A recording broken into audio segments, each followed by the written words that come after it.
apologize. This took so long. My memory ran out on my phone. I had to delete about 1,000 photos. But anyway, that's my problem.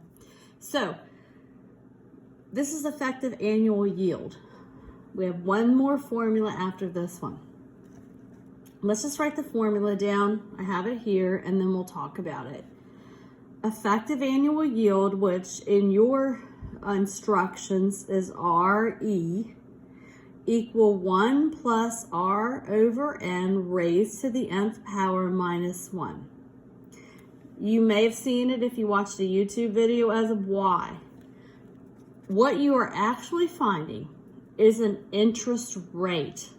I wish it would be named effective annual rate.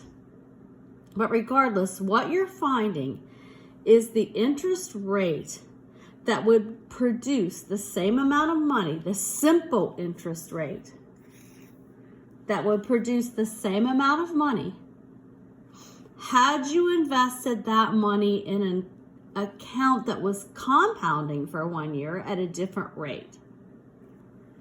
So I wrote the definition here for you. This means find the simple interest rate that produces the same amount of money in an account at the end of 1 year as when the account is subject to compound interest at a stated rate or at a different rate. So that is what you're finding is an interest rate. Okay, the example here is a passbook savings account is compounded daily at 5%. Find the effective annual yield. Okay. So let's write the formula down again. Rate effective, which is a simple interest rate that we're trying to find, equal 1 plus, that's the compounding interest rate, over the compounding, not the compounding period, how many times it was the money was compounded per year, raised to the nth power minus 1. Notice there's no T in these formulas because we're talking about annual. 1 year simple interest, 1 year compound interest. Okay, for our problem, we're given that the rate compounded 5%, 0.05, and 365, it's daily. So N is 365. So we're going to plug these numbers in this formula. 1 plus 0.05 divided by 365. That was how many times per year your money was compounded. Raised to the nth power, 365. And I'm going to exaggerate that minus 1 out there so that we get our order of operations correct. Okay. PEMDAS. So we have to do the parentheses first. So analyzing inside of the parentheses, I see division. So that comes first. So let's do that. 0.05 divided by 365. Okay, now if you watch the past videos, I think you might be getting used to the fact that you really don't have to write that number out. Let's go ahead and add 1 to it. So we have that number. I will write that number out. So give me a second here. There's 3 zeros, 1, 3, 6, 9, 8, 6. Raised to the 365 minus 1. Okay, like I said, when you chop these numbers off too short, you're going to get an error and get it wrong in Newton. So I've left it on the display.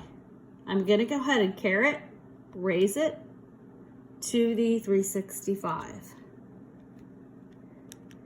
And now I have this number, 1.05126, ... I'll go ahead and write that out as well.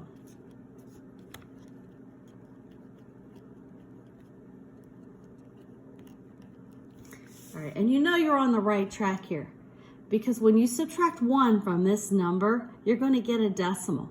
And that's what you want because you're looking for a rate. And when you take that decimal and change it to percent, you're going to get an interest rate. And that's your effective annual rate. So I'm going to leave the number on my display and subtract 1.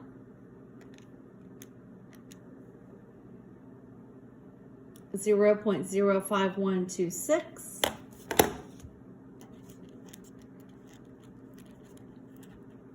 12674.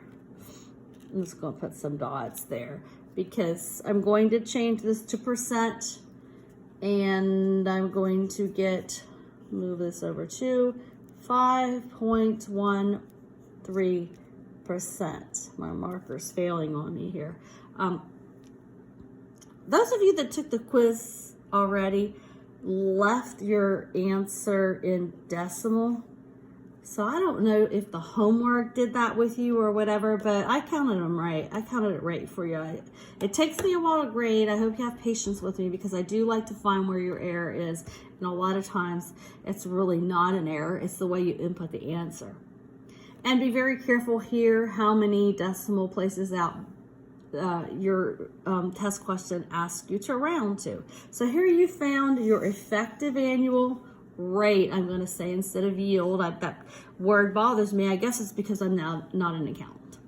Anyway, so that's probably the last video I'll do tonight. Tomorrow I'm going to work on the last formula, which is car mortgages and home mortgages. Everything's going to be extended for you guys so that you can learn the material and not feel rushed.